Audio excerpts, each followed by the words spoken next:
So the much anticipated post-launch patch for Final Fantasy XVI has arrived, and we've got the details on what adjustments have been made. Before we get into that, if you guys could click the like button, subscribe, and smack the crap out of the bell icon, it would be much appreciated. So earlier this year, CBU3 had announced that Final Fantasy XVI had officially gone gold months before its release. Later on, a demo would be made available to the public, and while it was great, a lot of players had noticeable technical issues, including inconsistent frame rate in the game's performance mode, camera sensitivity issues, and intense motion blur. Issues that would make their way into the final version of the game. Well, thankfully CBU3 listened and have addressed those concerns with a post-launch patch. So what does this patch include? So with patch update 1.03, one of the biggest changes they've made is an update to the motion blur. So the motion blur is what happens when you move the camera around or you move Clive around. The environment kind of smudges a little bit.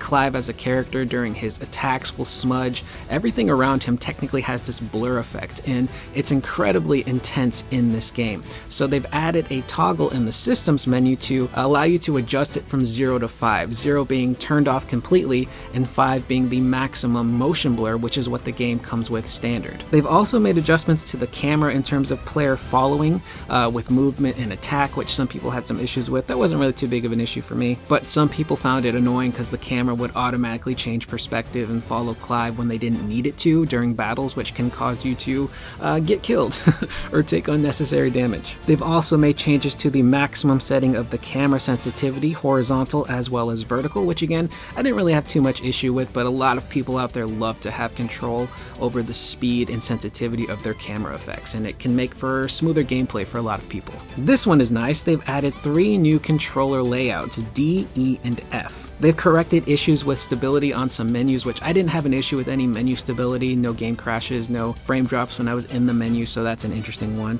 They corrected some text issues, and that is it. So having played the game for a little bit after its post-launch patch, the frame rate does seem to be a bit more steady. Previously, I was having noticeable frame drops while running around environments, occasionally during the start of a battle and during some cutscenes. But my personal issue was that motion blur. I get nauseous pretty easy, and many times during my playthrough, I'd have to stop and take a break because of the motion blur being so intense.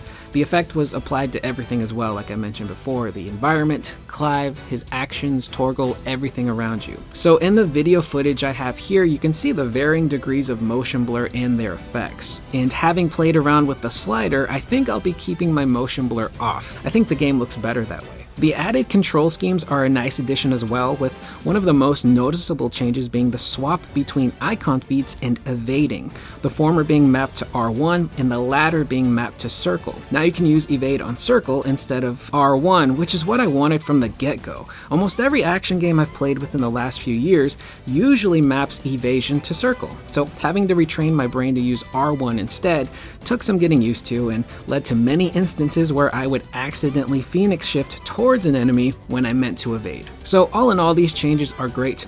They're much welcomed additions, and it'll be interesting to see how this patch unfolds, if there's going to be any more other issues that make appearances, and if they're going to issue any more patches in the future. But as of right now, the game seems to be in a pretty stable state. I'm not having any major crashes or stability issues, and again, my biggest issue was really that motion blur. So being able to turn it off is going to make my experience playing the game much more pleasant and less nausea-filled. So that is the video. I am Curious Corduroy. Let me know in the comments down below, what do you guys think of this update patch? Are you currently playing through Final Fantasy XVI? Were there any issues that you had that were pretty apparent, whether it was motion blur, frame rate, issues with controller layout? Let me know in the comments down below. And before you go, make sure to check out our latest video where we talk about Final Fantasy VII Rebirth as well as Final Fantasy XVI and how they might make appearances at this year's Tokyo Game Show 2023. I will see you guys in the next video. Please remember to always be excellent to one another.